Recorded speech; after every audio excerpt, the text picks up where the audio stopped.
قوم بنی اسرائیل تاریخ کی ایک ایسی قوم ہے جن کی طرف اللہ نے سب سے زیادہ پیغمبروں کو مابعوث کیا، جو ہر دور میں اس قوم کی رہنمائی کرتے رہے۔ اللہ نے بنی اسرائیل کو ایک لمبے عرصے تک دنیا کے دوسرے اقوام پر سبقت دی اور دنیاوی عروج عطا فرمائی۔ بنی اسرائیل کو بے شمار نعمتوں سے بھی نوازا گیا تھا اور مقدس سرزمین بھی عطا کی گئی۔ اس کے باوجود یہ قوم اللہ کی نافرمان ثابت ہوئی۔ یہودیوں نے اپنے طرف بھیجے گئے بے شمار نبیوں کو قتل کیا، اللہ کے حکم کی پامالی کی اور ہر دور میں شرک میں مبتلا ہو گئے۔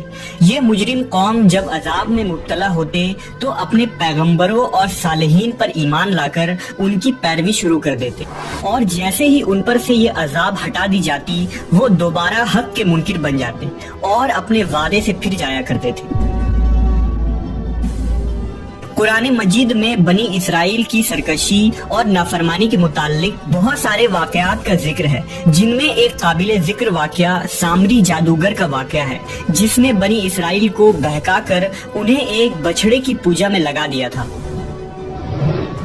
روایتوں کے مطابق سامری کا اصل نام موسیٰ ابن ظفر تھا۔ سامری جس سال پیدا ہوا تھا اس سال فرعون نے تمام اسرائیلی بچوں کو قتل کرنے کا حکم جاری کیا تھا۔ جب سامری کی ماں کو یہ خطرہ محسوس ہوا کہ فرعون کے سپاہی اس بچے کو قتل کر دیں گے تو اس نے اپنے بچے کو دور جنگل کے ایک غار میں رکھ دیا اور اوپر سے پتھر بند کر دی۔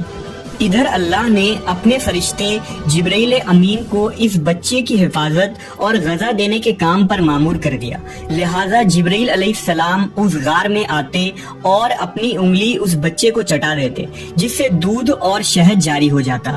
اس طرح حضرت جبرائیل نے اللہ کے حکم سے اس کو اپنی انگلی سے دودھ پلا کر پالا اور اسی غار میں وہ پل کر بڑا ہو گیا۔ اس کا نام بھی موسیٰ تھا اور حضرت موسیٰ علیہ السلام کا نام بھی موسیٰ تھا۔ ایک طرف موسیٰ سامری کو جبرائیل علیہ السلام نے پالا تھا تو دوسری طرف حضرت موسیٰ علیہ السلام کی پرورش فرعون کے گھر میں ہوئی تھی، مگر اللہ کی قدرت یہ ہوئی کہ فرعون کے گھر پرورش پانے والے موسیٰ علیہ السلام اللہ کے رسول ہوئے اور جبرائیل علیہ السلام کا پالا ہوا موسیٰ سامری کافر بن گیا۔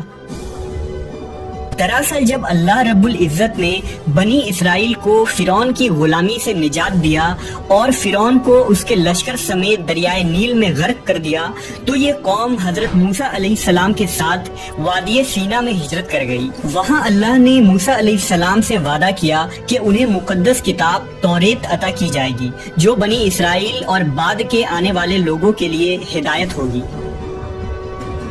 حضرت موسیٰ علیہ السلام کو یہ حکم ملا کہ وہ 30 راتوں کے لیے کوہ طور پر قیام کریں، اس کے بعد انہیں توریت دی جائے گی۔ لہٰذا حضرت موسیٰ علیہ السلام نے اپنے بھائی ہارون علیہ السلام کو اپنا خلیفہ مقرر کیا اور بنی اسرائیل کو اپنے بھائی کے سپرد کر کے انہیں یہ کام سونپا کہ جب تک آپ کوہ طور سے واپس نہ لوٹیں گے وہ اس قوم کے مسائل کو دیکھیں گے اور ان کا انتظام سنبھالیں گے۔ موسیٰ علیہ السلام کوہ طور پر چلے گئے، جہاں آپ پورے 1 ماہ روزے اور عبادت میں مشغول ہو گئے۔ ادھر شیطان مردود کو بنی اسرائیل کو بہکانے کا ایک سنہرا موقع مل گیا، لہذا سامری نے بنی اسرائیل کو بھٹکانے کا ارادہ کیا۔ موسیٰ سامری بنی اسرائیل کے ساتھ مصر سے ہجرت کر کے ساتھ آیا تھا۔ جب موسیٰ علیہ السلام کو کوہ طور سے واپس آنے میں تاخیر ہوئی اور 30 دن سے بھی زیادہ ہو گئے تو سامری نے بنی اسرائیل میں یہ افواہ پھیلا دی کہ موسیٰ علیہ السلام کی موت ہو گئی ہے۔ اس نے بنی اسرائیل سے کہا کہ تم لوگ اپنے سونے چاندی کے زیورات میرے پاس رکھ دو تاکہ آگے سفر میں یہ قیمتی سامان کہیں کھو نہ جائے۔ چونکہ وہ ایک معزز شخص مانا جاتا تھا لہذا بنی اسرائیل نے تمام سونے چاندی اسے دے دیے۔ اس نے آگ کی ایک بھٹی جلائی اور ان تمام زیورات کو اس بھٹی میں ڈال دیا۔ دیکھتے ہی دیکھتے سونے چاندی پگھلنے لگے اور اس بھٹی سے ایک گائے کے بچڑے کی شکل کا مورتی نکلا۔ سامری کے پاس اس جگہ کی مٹی تھی جس جگہ جبرائیل علیہ السلام کے گھوڑے نے قدم رکھا تھا۔ اس نے جیسے ہی وہ مٹی اس بے جان بچڑے میں ڈالی تو وہ گائے کی طرح آواز نکالنے لگا۔ سامری نے بنی اسرائیل سے کہا، موسیٰ تو اپنے خدا کی تلاش میں طور پر گئے ہیں جبکہ خود خدا ہمارے پاس تشریف لے آئے۔ اس نے بچڑے کی طرف اشارہ کر کے کہا کہ یہی خدا ہے۔ اس کی اس گمراہ کن تقریر سے بنی اسرائیل کو اس بچڑے کے خدا ہونے پر یقین آ گیا۔ انہوں نے اس بچڑے کی پوجا شروع کر دی اور اس کے آگے سجدہ کرنے لگے۔ 12,000 آدمیوں کے سوا ساری قوم نے سونے کے اس بچڑے کی عبادت شروع کر دی۔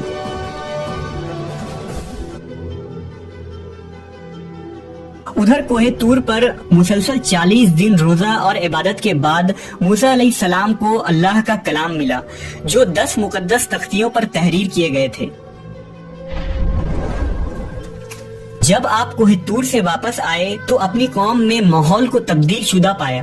ہر طرف کفر و شرک کی بو آ رہی تھی اور لوگ ایک بچڑے کی پوجا میں مصروف تھے۔ یہ دیکھ کر حضرت موسیٰ غضبناک ہو گئے اور آپ پر جلال طاری ہو گیا۔ آپ نے اپنے بھائی ہارون کو داڑھی سے پکڑ کر گھسیٹنا شروع کر دیا اور غصے میں کہا کہ میں نے تمہیں اس قوم کی ذمہ داری دی تھی، پھر یہ شرک کیسے ہو گیا؟